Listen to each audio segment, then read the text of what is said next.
Back to our channel दोस्तों। Drama serial खुमार अपने अख्ताम पसीर को पहुंच चुका है। इसकी आने वाली एक साथ जो होंगी वो लास्ट एपिसोड होंगी। इसकी 36 टू लास्ट एपिसोड की कंप्लीट प्रेडिक्शन जो वो आप लोगों के साथ मैं शेयर करने जा रहा हूँ। कहकशां बेगम बुलाती है जहाँ पर हमारे जो है वो आकर फैज़ को कहती है कि बेटा मैं चंद बातें आपके साथ करना चाहती हूँ। ये बातें जिस वक्त जब फैज़ सुनते हैं तो अपने जब माँ की तरफ देखते और कहते हैं कि माँ जी इस वक्त बातें करने का वक्त नहीं है, आप प्लीज़ यहाँ से जल्दी से निकलें। लेकिन इनकार कर देते हैं जहाँ पर माँ और कहती कि नहीं पहले बातें आपके साथ मैं करूँगा और उसके बाद जो वो जैसा आप बोलोगे वैसे ही होगा। तो जहाँ पर फैज़ बैठ जाता है और अपनी माँ को कहता है कि जी माँ जी फरमाइए क्या बात करना चाहते हैं। आगे से माँ कहती कि बेटा मैं आपको ये रिकमेंड करना चाहती हूँ कि आप जाएँ और जाकर जब वो हरीम को लेकर आ जाएँ। जिस वक्त वालिद ये बातें जहाँ पर फैज़ सुनता है तो बड़ा परेशान हो जाता है और अपनी माँ की तरफ देखना शुरू कर देते और कहते हैं क्या मतलब तुम्हारा क्या कहना चाहती हो। तो यहाँ पर आगे से कहकशां कहती है कि मैं आपको जो वो समझा दूंगी, लेकिन फ़िलहाल आपके साथ इस मौजू पे डिस्कस नहीं करना चाहती, बस जितना आपको कहा है वही करें। आगे से फैज़ जो आप कह देता है और कहते हैं कि पहले जब वो मैं आपको बात समझाऊंगा, आपकी बात सुनूंगा और उसके बाद जब वो जैसा बोलेंगे वैसा होगा। तो यहाँ पर जो वो कहकशां बेगम बैठ जाती और कहती कि मेरी बात सुनो बेटा, यहाँ पर जो वो जो कुछ भी आज हरीम के साथ हुआ है वो सारा का सारा जो वो हरीम के साथ मेरी वजह से हुआ है। मैंने ये सब कुछ करवाया है, सारा का सारा मेरा कसूर है, बस आपको इतना मैं बताना चाहती थी। ये बातें जब फैज़ सुनते हैं तो हैरान हो जाते हैं और देखना शुरू कर देते हैं अपनी माँ की तरफ और कहते हैं क्या मतलब तुम्हारा आपने करवाया है।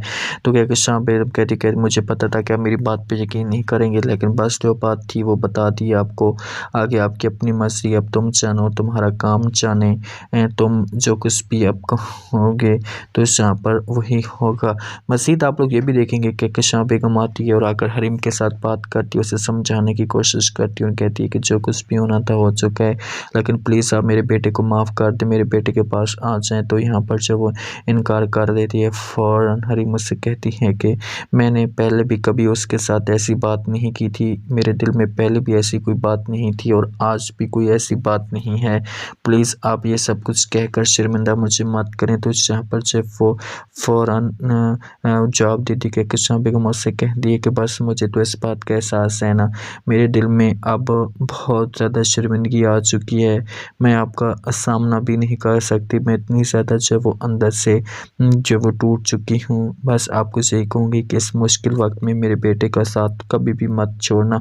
तो यहाँ पर फ़ौरन जवाब देती थी, मुझसे कहती कि नहीं उसका मैं कभी भी साथ नहीं छोड़ूंगी और ना ही मैं जो वो उसे अकेला करूँगी, प्लीज़ आप जब वो परेशान मत हों। तो यहाँ पर जब कहकशां बेगम कहती कब आओगी फैज़ के पास, तो आगे से हरीम जवाब देती और कहती जब मुझे लेने के लिए आएगा मैं उसके पास चली ही जाऊँगी। जहाँ पर मुदस्सिर भी आता है और फैज़ के पास आकर बात करने की कोशिश करता और कहता है कि मैं आपका बस आपके पास इस वजह से आया हूँ कि आपका माइंड जो है वो क्लियर करना चाहता था, उसके बाद आपके पास मैं दोबारा कभी भी नहीं आऊँगा, ना कोई ऐसी बात करूँगा। इतना आपको रिकमेंड करूँगा कि आप एक दफ़ा अपने फ़ैसले पे ज़रूर सोचें, एक दफ़ा अपने फ़ैसले पे बैठकर बात करें, उसके बाद हो सकता है कि आप किसी बड़ी बात तक पहुँच जाएँ। क्योंकि ये जो कुछ भी आपने किया है आपने गलत किया, आपको ऐसा नहीं करना चाहिए था। हरीम ऐसी लड़की है आपको शायद नसीबों से मिलती, प्यार करने वाली है, हर चीज़ उसमें मुयस्सर है, सिर्फ़ और सिर्फ जो है वो आपने बहुत देर कर दी है। तो यहाँ पर फैज़ जब ये बातें सुनते हैं तो कहते हैं क्या मतलब तुम्हारा खुलकर बात करो। आगे से मुदस्सिर कहते हैं कि मैं खुलकर बात तो नहीं कर सकता, लेकिन आपको यही समझा सकता हूँ, आपको इशारा दे सकता हूँ कि अभी भी आपके पास वक्त है, उसके साथ आप इतना बड़ा जुल्म मत करें और उसे अपना लें, अपने पास लेकर आ जाएँ। तो यहाँ पर फैज़ कहते हैं कि तुम्हारे पास सबूत क्या है कि वो पाक साफ़ और दामन वाली है। तो यहाँ पर जब वो फ़ौरन जवाब देते और कहते हैं कि सबूत आप क्यों मांगना चाहते हैं, सबूतों को आप बाहर में डालें, ऐसी लड़की नसीबों वालों को मिलती है।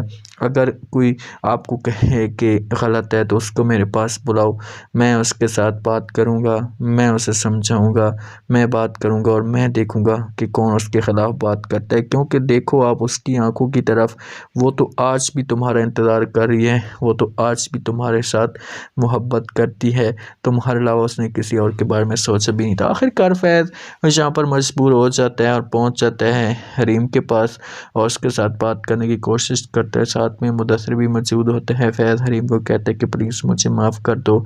ये बातें जिस वक़्त जहाँ पर हरीम सुनती है तो हरीम की आंखों में आंसू आ जाते हैं और फैज़ को कहती है ऐसा क्यों करना चाहते हो। आखिरकार फैज़ के साथ हरीम चली जाती है और इस ड्रामे का जो है फिर एंड हो जाता है। आप लोगों को इस ड्रामे का एंड कैसा चाहिए बताओ।